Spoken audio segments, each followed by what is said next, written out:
Baik, pada kesempatan saat ini saya atas nama Hesti Netadehere dengan NIM 2001060044 Program Studi Pendidikan Kimia Fakultas Keguruan dan Ilmu Pendidikan Universitas Nusa Tenggara Kupang akan menjelaskan tentang mata kuliah statistika mengenai uji min 1 sampel dengan uji beda 2 min independen. Yang pertama saya akan menjelaskan tentang uji min 1 sampel, di mana uji min 1 sampel yaitu yang pertama uji T1 sampel adalah metode pengujian hipotesis apakah min dari suatu sampel sama dengan lebih dari atau kurang dari suatu nilai tertentu. Yang kedua, uji T sampel merupakan metode statistika parametrik sehingga data yang diuji harus berdistribusi normal. Fungsi dan kegunaan dari uji min 1 sampel yaitu yang pertama untuk mengetahui kebenaran pernyataan atau dugaan yang dihipotesiskan oleh para penelitian. Yang kedua, untuk membandingkan apakah terdapat perbedaan atau kesamaan rata-rata suatu kelompok sampel data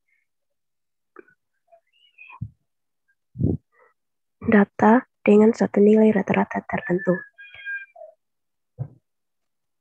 Yang berikut langkah-langkah dalam uji min 1 sampel yaitu yang pertama membuat hipotesis, yang kedua statistik uji atau menentukan uji T hitung, di mana rumus T ini sama dengan X bar kurang mu0 per S per akar N, di mana keterangannya yaitu X bar ini merupakan rata-rata sampel, mu0 sama dengan rata-rata populasi atau penelitian terdahulu, dan S ini atau simpangan baku atau standar deviasi, dan N merupakan jumlah atau banyaknya sampel data.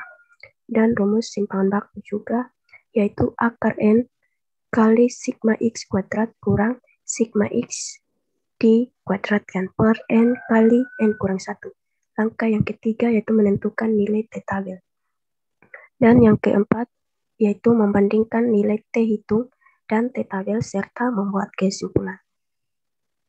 Dalam pengujian atau penggunaan uji T1 sampel ini, kriteria dalam penggunaan uji T1 sampel, kondisi data yang harus dipenuhi yakni yang pertama, jenis data yang digunakan adalah interval atau rasio. Yang kedua, sampel yang terpilih dari populasi harus bersifat random. Yang ketiga, tidak terdapat data yang bersifat outlier atau ekstrem kiri atau kanan. Dan yang keempat, varians dari sampel dan populasi bersifat homogen. Kita masuk ke contoh soal, di mana contoh soal ini berbunyi untuk mengetahui apakah rata nilai mahasiswa pendidikan kimia tahun 2020 lebih dari 65 secara random dari populasinya jika diambil 12 mahasiswa dan nilai ke-12 mahasiswa tersebut adalah sebagai berikut: 79, 81, 51, 71, 76, 81, 67, 98, 58, 69, 87, dan 74. Jika diambil alfa sama dengan 1%, dan dengan mengasumsikan bahwa distribusi nilai-nilai di populasi normal. Pertanyaannya, bagaimana kesimpulan penelitian tersebut? Kita masuk dalam penyelesaian. Langkah yang pertama kita menentukan hipotesis, di mana dalam penelitian tadi kan ingin mengetahui apakah rata nilai mahasiswa pendidikan kimia itu lebih besar dari 65, maka H1 sama dengan mu lebih besar 65. Maka H0-nya sama dengan mu lebih kecil sama dengan 65, di mana alfanya tadi sama dengan 1%. Langkah yang kedua yaitu statistik uji atau menentukan uji T hitung. Karena sampelnya diketahui tadi adalah 12, kemudian berdistribusi normal atau populasinya normal, maka kita di sini menggunakan rumus T sama dengan X bar kurang mu0 per S per akar N. Karena mu X bar atau rata-rata sampel ini dan juga simpangan baku atau S ini belum diketahui, maka kita akan mencari nilai dari rata-rata, dan juga simpangan baku. Yang pertama, kita akan mencari nilai X bar-nya atau rata-rata. Kita lihat tabel ini, datanya tadi ada 12, atau X-nya ada 12 data. Kita jumlahkan ini semua, ke 12 data ini kita jumlahkan, dan hasilnya 892. Dan data-data ke 12 data ini juga kita kuadratkan. Misalnya yang pertama 79, kita kuadratkan, dan hasilnya 6241. Begitu pula seterusnya, sampai 74 ini. Dan kita sudah kuadratkan, maka kita jumlahkan nilai yang ini semua, dan hasilnya sama dengan sigma X kuadrat sama dengan 68.044. Nah, di mana rumus X bar ini sama dengan sigma X per N atau jumlah sampel. Di mana sigma X tadi diketahui yaitu 892.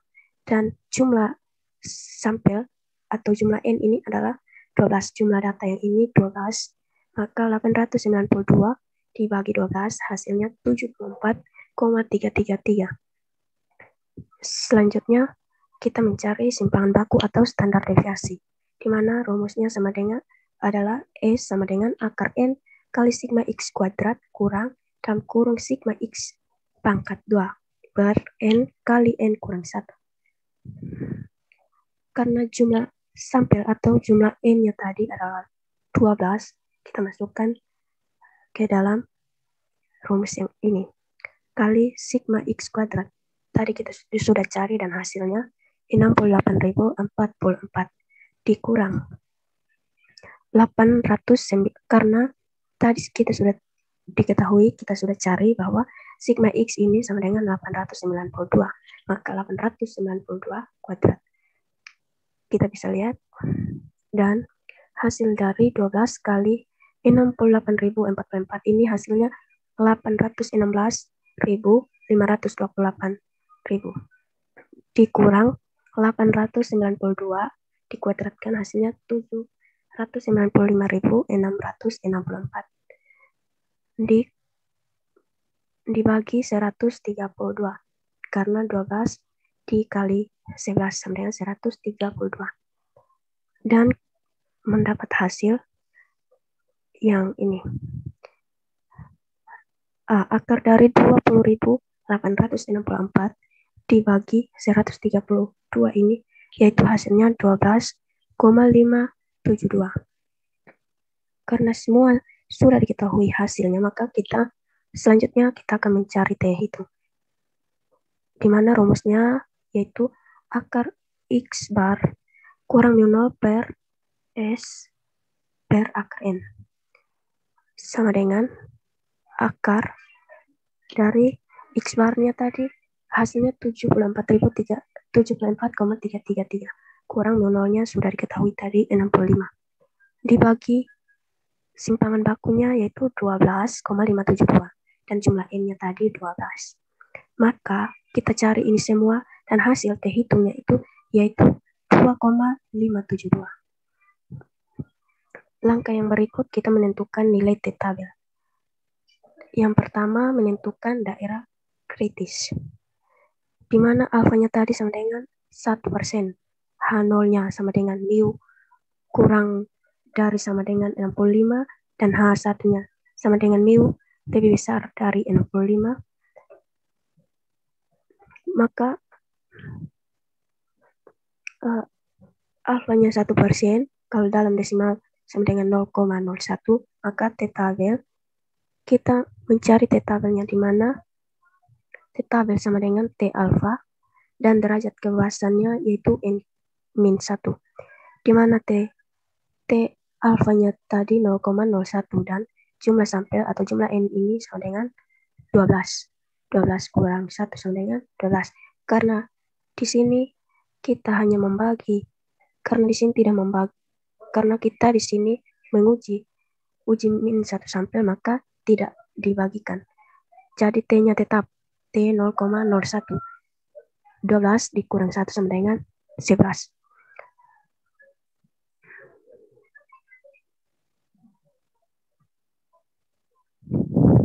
Sekarang kita lihat di tabel ini T-nya 0,01 yaitu yang ini. Di kolom 11 yang ini. Kita sesuaikan yaitu bahasnya di sini. 2718.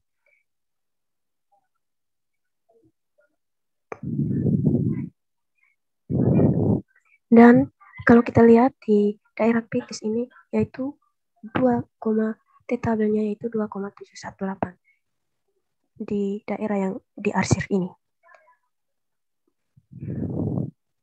Selanjutnya yaitu membandingkan nilai T hitung dan T tabel serta membuat kesimpulan. Karena T hitung sama dengan 2,572 lebih kecil dari T tabel yaitu 2,718, maka keputusan ujinya H0 diterima. Karena di mana T hitung lebih kecil dari T tabel, H0-nya diterima. Jadi kesimpulannya yaitu nilai rata-rata mahasiswa pendidikan kimia tidak lebih dari 65 atau T hitung lebih kecil dari T tabel atau kurang dari 65.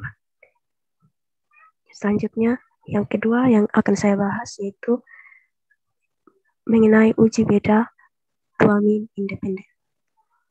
Di mana independen sampel t-test atau uji beda dua min independen ini merupakan uji parametrik yang digunakan untuk mengetahui adakah perbedaan min antara dua kelompok bebas atau dua kelompok yang tidak berpasangan dengan maksud bahwa kedua kelompok berasal subjek yang berbeda. Kriteria data untuk sampel independen ini yang pertama, data untuk kelas sampel bersifat independen. Yang kedua, sampel acak dari distribusi normal. Fungsi pengujian uji T yang pertama untuk memperkirakan interval rata-rata. Yang kedua, untuk menguji hipotesis tentang rata-rata suatu sampel. Yang ketiga, untuk mengetahui batas penerimaan suatu hipotesis. Dan yang keempat, untuk mengetahui layak atau tidaknya sebuah pernyataan dapat dipercaya atau tidak. Terdapat dua rumus uji T untuk sampel independen, yaitu yang pertama, D-separate model t-test. Yang kedua, deployed variance model t-test. Di mana rumus D-separate model t-test ini yaitu T sama dengan X bar 1 kurang X bar 2 per akar simpangan baku yang pertama kuadrat dibagi N pertama atau N1 ditambah simpangan baku yang kedua per jumlah data atau N yang kedua. Dan untuk rumus deployed variance model t-test ini yaitu T sama dengan X bar 1 kurang X bar 2 dibagi akar N1 dikurang 1 simpangan baku kuadrat yang pertama ditambah N2 kurang 1 dikali simpangan baku kuadrat yang kedua dibagi N1 tambah N2 dikurang 2 dikali 1 per N1 atau jumlah sampel yang pertama ditambah 1 per N2 atau jumlah sampel yang kedua. Di mana dalam rumus yang pertama ini jika N1 sama dengan N2 sampelnya homogen, maka DK sama dengan N1 ditambah N2 dikurang 2. Yang kedua, N1 sama dengan N2 sampelnya tidak homogen, maka DK sama dengan N1 kurang 1 atau N2 dikurang 1. Jika N1 tidak sama dengan N2 sampelnya juga tidak homogen, maka DK sama dengan T tabel sama dengan delta T tabel per 2 tambah T tabel terkecil. Di mana T tabel sama dengan selisih T tabel N1 dan N2. Dan di rumus yang kedua ini jika N1 sama dengan N2, maka sampelnya juga homogen. Sehingga DK N1 ditambah N2 dikurang 2. Jika N1 tidak sama dengan N2, sampelnya homogen. DK-nya N1 ditambah N2 dikurang 2. Jika N1 sama dengan N2 sampelnya tidak homogen. Maka DK sama dengan N1 kurang 1 atau N2 dikurang 1.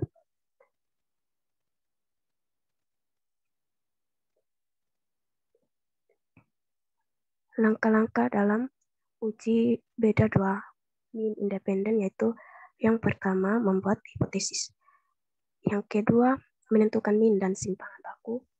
Yang ketiga menguji homogenitas. Yang keempat menentukan T-tabel dan T-hitung. Yang kelima membuat kesimpulan. Kita masuk dalam contoh soal.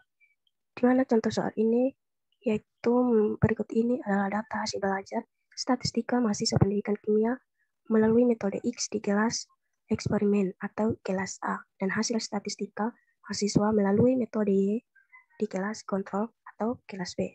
Ujilah dengan alfa sama dengan 5%. Apakah hasil belajar statistika mahasiswa tersebut terdapat perbedaan? Kita lihat tabel di mana tes atau kelasnya yaitu kelas kontrol atau kelas B dan kelas eksperimen atau kelas A. Dan kita lihat data-data hasil belajar statistika mahasiswa pendidikan kimia. Kita bisa lihat di tabel yang ini. Kita langsung dalam penyelesaiannya, yaitu yang pertama menentukan hipotesis. Karena langkah yang pertama itu menentukan hipotesis. Jika H0 sama dengan mu1 sama dengan mu0, itu artinya tidak terdapat perbedaan hasil belajar statistika di kelas A atau di kelas eksperimen dan di kelas B atau di kelas kontrol. Jika H1 sama dengan mu1 tidak sama dengan mu2, itu artinya terdapat perbedaan hasil belajar statistika di kelas eksperimen atau di kelas A dan di kelas kontrol atau di kelas B. Yang kedua, langkah yang kedua yaitu menentukan min dan simpangan baku. Kita lihat dalam tabel ini, sampelnya yaitu di kelas eksperimen atau di kelas A, yaitu sampelnya ada 8. Dan kelas kontrol atau di kelas B sampelnya ada 10 sampel. Untuk mencari XI kurang X bar kuadrat ini caranya yaitu 96 nilai yang ini 96 dikurang 130,75 baru hasilnya berapa, baru kita kuadratkan dan hasilnya 1207,56. Saya ulangi, nilai 96 ini kita kurangi dengan 130,75, hasilnya berapa, kemudian kita kuadratkan atau kita pangkatkan dan kita dapat hasilnya yang ini. Begitu pula selanjutnya dengan data-data yang ada ini. Dan juga begitu pula dengan kelas kontrol atau kelas B ini, XI kurang X bar kuadrat. Begitu pula. Yang pertama, misalnya contoh yang pertama, 97 dikurang 172, hasilnya berapa? Kemudian kita kuadratkan atau kita pangkatkan. Mungkin sudah bisa dimengerti. Kita lanjut. Selanjutnya kita mencari nilai min, di mana X bar untuk kelas eksperimen atau kelas A ini yaitu XA per N atau jumlah sampelnya, atau sigma X untuk kelas A ini yaitu 1446. Jadi sigma X-nya 1046 dibagi jumlah N atau sampelnya. Jumlah sampelnya yaitu 8. Dan hasilnya 130,75. Begitu pula di kelas B atau kelas kontrol ini, di mana X bar B sama dengan sigma B per N. Sigma B yaitu jumlah dari kelas kontrol ini atau kelas B ini, yaitu 1270 dibagi jumlah sampelnya ada 10 sampel. Datanya ada 10 dan hasilnya 127. Selanjutnya kita mencari simpangan baku, yaitu yang pertama kita mencari simpangan baku dari kelas eksperimen atau kelas A, yaitu di mana simpangan baku ini yang pertama sama dengan sigma X kurang X bar A atau kelas eksperimen ini dikuadratkan dibagi N kurang 1. Sigma X ini X kurang X bar A atau kelas eksperimen pangkat 2 ini hasilnya 5.239,5 dan jumlah sampelnya ada 8 kurang 1 sama dengan 7. 5.239,5 bagi 7 hasilnya 748,5. Selanjutnya untuk kelas kontrol atau kelas B, yaitu sama juga rumusnya, di mana jumlah atau sigma X kurang X bar B kuadrat ini nilainya 32.054 dan jumlah sampelnya ada 10, jadi 10 kurang 1 sama dengan 9. 32.054 dibagi 9 hasilnya 3.561.056. Selanjutnya kita masuk di langkah yang ketiga, yaitu uji homogenitas. Dalam uji homogenitas ini tentunya kita akan mencari nilai F hitungnya. Kita menggunakan F hitungnya, di mana F hitung sama dengan simpangan baku kuadrat terbesar per atau dibagi S atau simpangan baku kuadrat terkecil.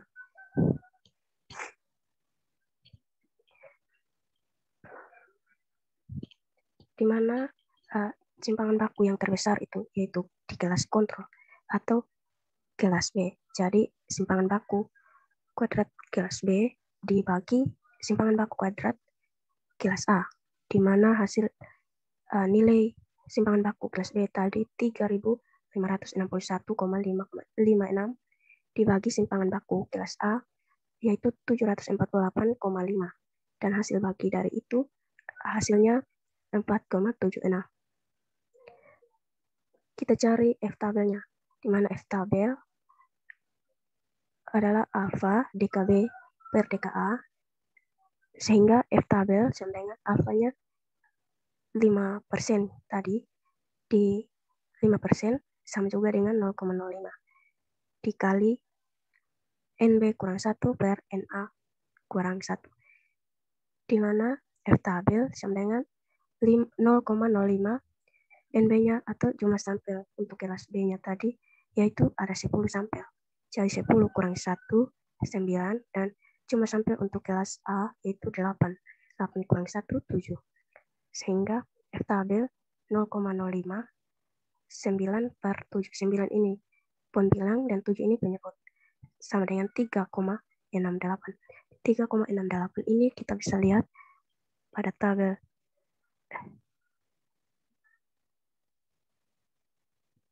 Tabel ini 9-nya pembilang di kolom 9 ini barisnya yang ke-7. Yang ini kita samakan. Ini jumlahnya 3,68.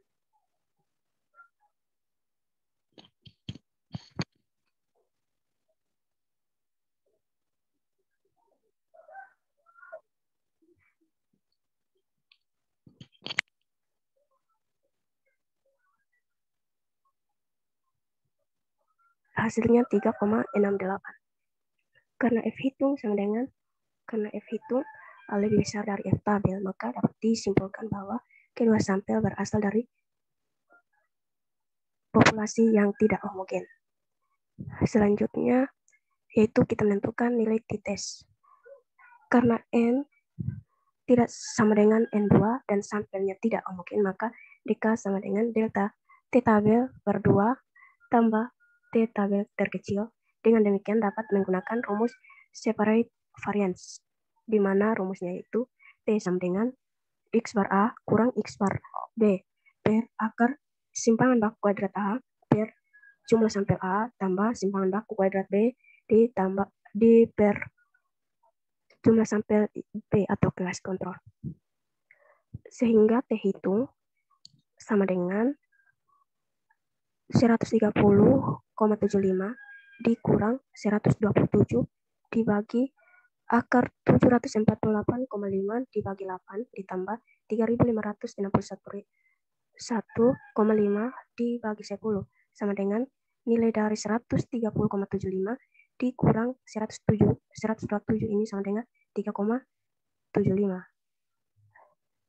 dibagi hasil dari ini semua yaitu akar 449.700.7185 sama dengan 3,75 akar dari ini hasilnya 21,21 dan hasilnya 0,1768. Yang berikut kita menentukan t-tabel. Di mana t-tabel sama dengan delta t-tabel dibagi 2. Tambah t-tabel terkecil, maka t-tabel untuk NA adalah DK sama dengan NA kurang 1. Sama dengan 10 dikurang 1 sama dengan 9. Dan untuk NB, DK-nya sama dengan NB kurang 1 sama dengan 8 dikurang 1 sama dengan 7. T-tabel untuk NA uji dua pihak, T-tabel adalah 0,059. Kita bisa lihat, cari atau apa saja di internet atau buku nilai T-tabelnya. Di yang ke-9 hasilnya 2,262. T-tabel untuk NB uji dua pihak, T-tabelnya adalah 0,05 dan 7. Kita bisa cari juga di internet atau di buku-buku T-tabelnya untuk 7 ini hasilnya berapa. Dan hasilnya 2,365. Selanjutnya, hitung selisih T-tabel antara NA dan NB. Atau delta T-tabel per 2 sama dengan 2,365 dikurang 2,262 per 2. Dan hasilnya yaitu 0,0515. Sehingga T-tabel sama dengan delta T-tabel per 2 tambah T-tabel terkecil sama dengan 0,0515 ditambah 2,262 dan hasilnya 2,3135. Dan kriteria pengujiannya yaitu jika nilai T hitung lebih besar T-tabel maka H0-nya ditolak. Dan jika nilai T hitung lebih kecil dari T-tabel maka H0-nya diterima. Saya ulangi, jika nilai T hitung lebih besar dari T-tabel maka H0 ditolak. Dan jika nilai T hitung lebih kecil dari T-tabel maka H0 diterima.